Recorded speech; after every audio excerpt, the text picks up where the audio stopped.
ಬೆಂಗಳೂರಿನಲ್ಲಿ ಕಸದ ಮೇಲೆ ಸೆಸ್ ಕೂಡ ಹೆಚ್ಚಾಗಲಿದೆ. ಪ್ರತಿ ತಿಂಗಳು ಕಸ ಸಂಗ್ರಹ ಮತ್ತು ವಿಲೇವಾರಿ ವೆಚ್ಚ ವಸೂಲಿಗೆ ಘನತ್ಯಾಜ್ಯ ನಿರ್ವಹಣಾ ಸಂಸ್ಥೆ ನಿರ್ಧಾರ ಮಾಡಿದೆ. ಅಂಗಡಿ, ಹೋಟೆಲ್ಗಳಿಗೆ, ರೆಸಿಡೆನ್ಷಿಯಲ್ ಕಟ್ಟಡಗಳಿಗೆ ವಿಭಿನ್ನ ರೀತಿಯ ತೆರಿಗೆ ಇರಲಿದೆ. ಹೋಟೆಲ್ಗಳಿಗೆ ಮೊದಲು 1 ಕೆಜಿ ಕಸಕ್ಕೆ ₹5 ನಿಗದಿ ಮಾಡಲಾಗಿತ್ತು. ಈಗ ₹12ಗೆ ಏರಿಸಲಾಗಿದೆ. ರೆಸಿಡೆನ್ಷಿಯಲ್ ಕಟ್ಟಡಗಳಿಗೆ ಚದರ ಅಡಿ ಲೆಕ್ಕದಲ್ಲಿ ಕಸಕ್ಕೆ ಸೆಸ್ ಹಾಕಲಿದ್ದಾರೆ. ಆಸ್ತಿ ತೆರಿಗೆಯಲ್ಲಿ ಕಸದ ತೆರಿಗೆಯನ್ನು ವಾರ್ಷಿಕವಾಗಿ ಬಿಬಿಎಂಪಿ ವಸೂಲಿ ಮಾಡಲಿದೆ. ಘನತ್ಯಾಜ್ಯ ನಿರ್ವಹಣೆ ಸಂಸ್ಥೆಗೆ ಇದರಿಂದ ವಾರ್ಷಿಕ ₹600 ಕೋಟಿ ಆದಾಯ ನಿರೀಕ್ಷೆ ಇದೆ. ಇಂಧನ ಇಲಾಖೆ ಅಕ್ಷರಶಃ ಗ್ರಾಹಕರ ಜೇಬಿಗೆ ಕನ್ನ ಹಾಕೋಕೆ ಮುಂದಾಗಿದೆ. ಲಿಫ್ಟ್, ಟ್ರಾನ್ಸ್ಫಾರ್ಮರ್, ಜನರೇಟರ್ ಪರಿಶೀಲನೆ ಮತ್ತು ರಿನಿವಲ್ ಶುಲ್ಕವನ್ನ ಬರೋಬ್ಬರಿ 3 ಪಟ್ಟು ಏರಿಕೆ ಮಾಡಲಾಗಿದೆ. ವರ್ಷಕ್ಕೆ ₹1,000 ಇದ್ದ ಲಿಫ್ಟ್ ಪರಿಶೀಲನೆ ದರವನ್ನ ₹8,000ಗೆ ಏರಿಸಲಾಗಿದೆ. ಮನೆ, ಕಚೇರಿ, ಫ್ಯಾಕ್ಟರಿಗೆ 25 ಕಿಲೋವ್ಯಾಟ್ ಟ್ರಾನ್ಸ್ಫಾರ್ಮರ್ ಹಾಕಿಸಿಕೊಂಡಿದ್ರೆ ಅದನ್ನ ಪರಿಶೀಲನೆ ಮಾಡಲು ₹1,300 ಇಂದ ₹1,500 ಶುಲ್ಕ ಪಡೆದುಕೊಳ್ಳಲಾಗ್ತಿತ್ತು. ಆದರೆ ಈಗ ಆ ದರವನ್ನ ₹3,000ರಿಂದ ₹5,000ಗೆ ಏರಿಕೆ ಮಾಡಲಾಗಿದೆ.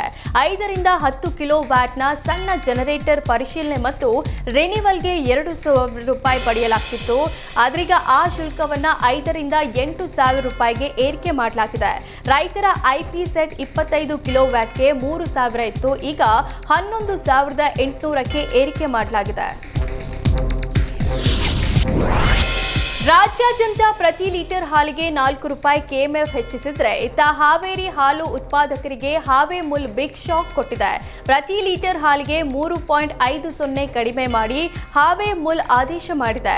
ಈಗಾಗಲೇ ಹಾವೇ ಮುಲ್ ನಿರ್ದೇಶಕರು ಸುತ್ತೋಲೆ ಹೊರಡಿಸಿ ಸ್ಪಷ್ಟನೆ ನೀಡಿದ್ರು. ಹಾವೇ ಮುಲ್ ಒಕ್ಕೂಟದ ಮಾರುಕಟ್ಟೆ ಬಲವರ್ಧನೆ ಆಗಿಲ್ಲ. ಹೆಚ್ಚಿನ ದರ ನೀಡಿ ಒಕ್ಕೂಟಕ್ಕೆ ಆರ್ಥಿಕ ನಷ್ಟ ಉಂಟಾಗ್ತಿದೆ. ಒಕ್ಕೂಟದ ಆರ್ಥಿಕ ನಷ್ಟ ಕಡಿಮೆ ಮಾಡಲು ಈ ನಿರ್ಧಾರ ಅಂತ ಹಾವೇ ಮುಲ್ ನಿರ್ದೇಶಕರು ತಿಳಿಸಿದ್ರು.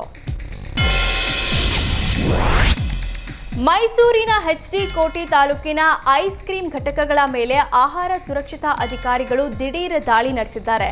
ಹ್ಯಾಂಡ್ ಪೋಸ್ಟ್ ಮತ್ತು ಹಂಪಾಪುರ ಗ್ರಾಮದಲ್ಲಿ ದಾಳಿ ಮಾಡಿ ಕಂಪನಿಯ ಐಸ್ ಕ್ರೀಂಗಳನ್ನು ಪರಿಶೀಲನೆ ಮಾಡಿದ್ರು.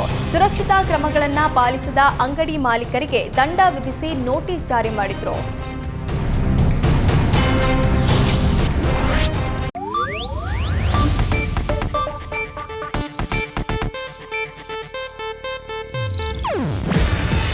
ಇದು ಏಷ್ಯಾನೆಟ್ ನ್ಯೂಸ್ ನೆಟ್ವರ್ಕ್ ಪ್ರಸ್ತುತಿ.